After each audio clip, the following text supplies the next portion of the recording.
I felt as he read those verses a few moments ago, he was giving my testimony. I'd like to share just a few moments of my personal testimony. I've said things here before, so I won't belabor it long. But I was raised in a Catholic home in Seattle, Washington. Knew nothing about the gospel. Joined the military, went overseas, and heard the gospel clearly for the first time on the island of Okinawa in Japan, while serving in the military. When I came to know Christ as my Savior, as far as I know, I was the very first person ever saved in my family history.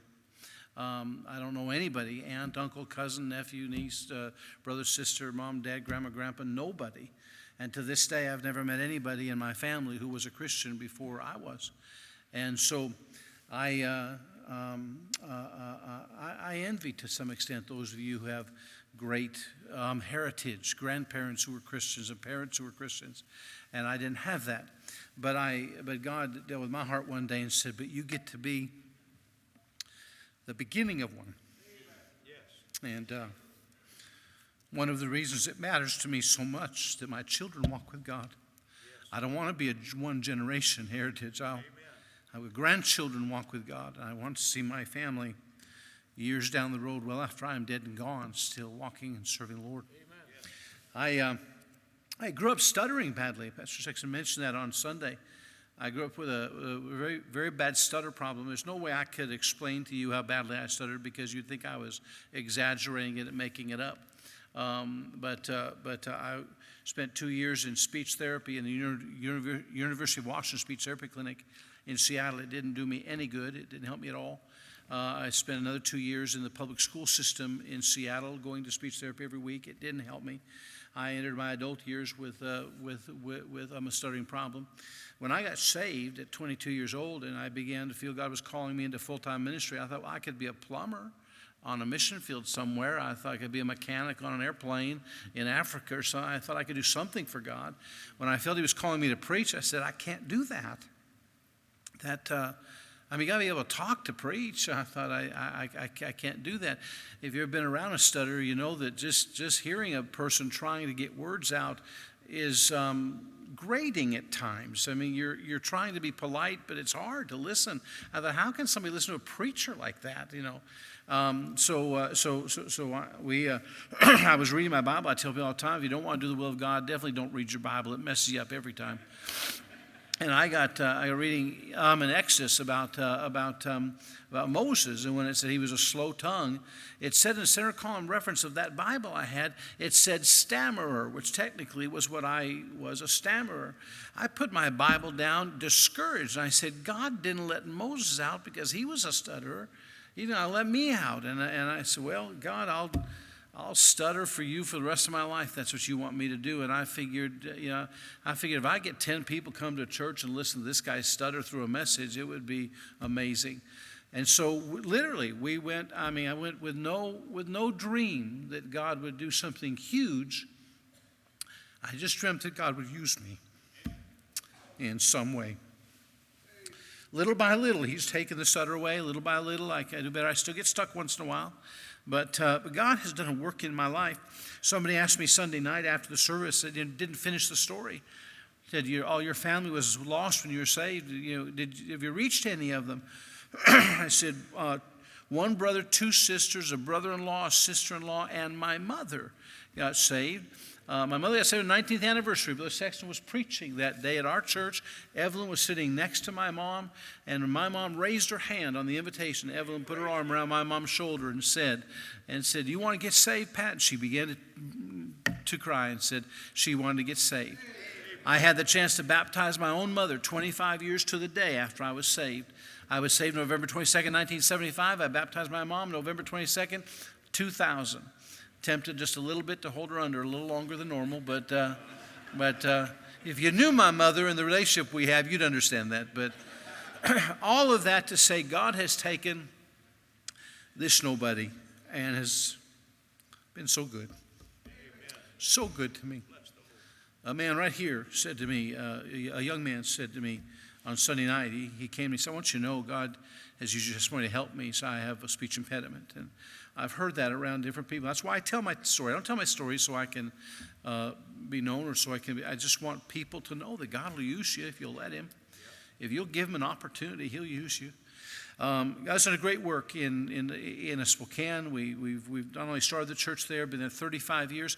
I heard a man say years ago, he said, I'm an average man, can do an above average work if he'll just do the average, but do it for a long time. I thought, I can do that.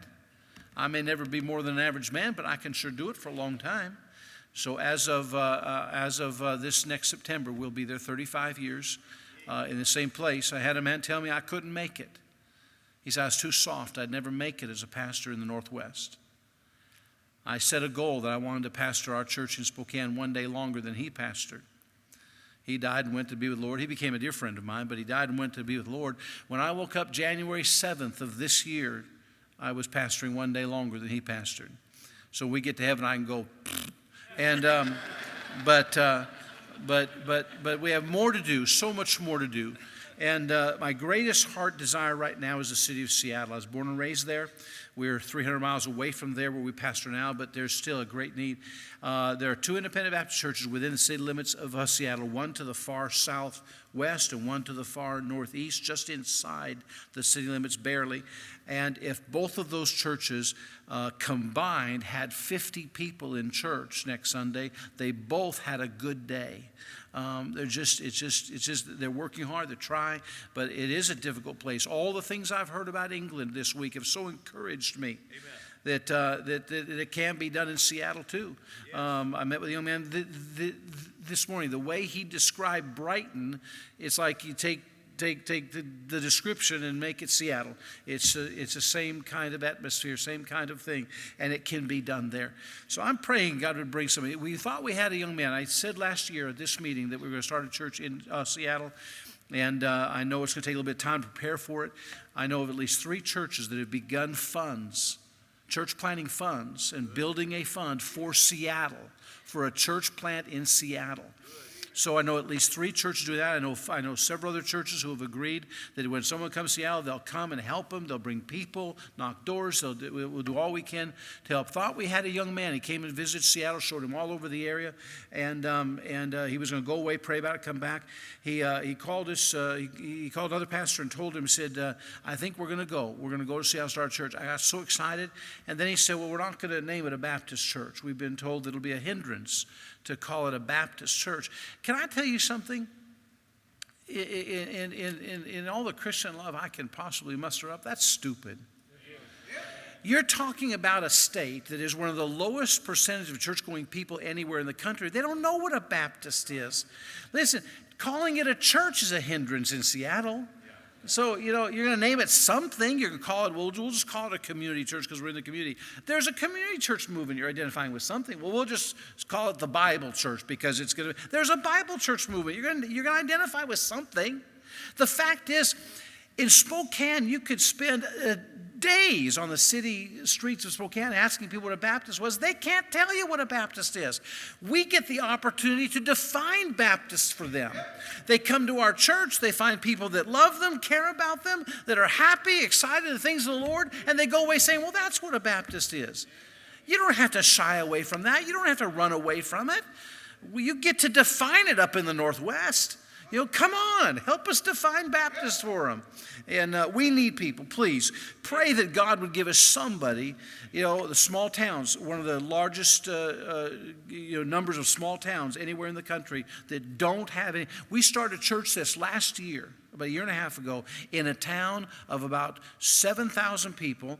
It had just grown in the last 10 years, fastest growing town in our area, and they got to they've gotten to about 7,000. It's the very first Baptist church of any kind inside that city ever. And we didn't know that when we started there. But when we found a place, one of the people in the community came around, one of the newspaper people, want to know what we were doing. And they said, this is the very first Baptist church of any kind in this town. They're all over.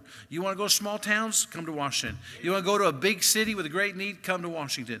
You want to go somewhere and just spend your life doing something for God? Come to Washington. We'd love to have you. God bless you. Thank you so much.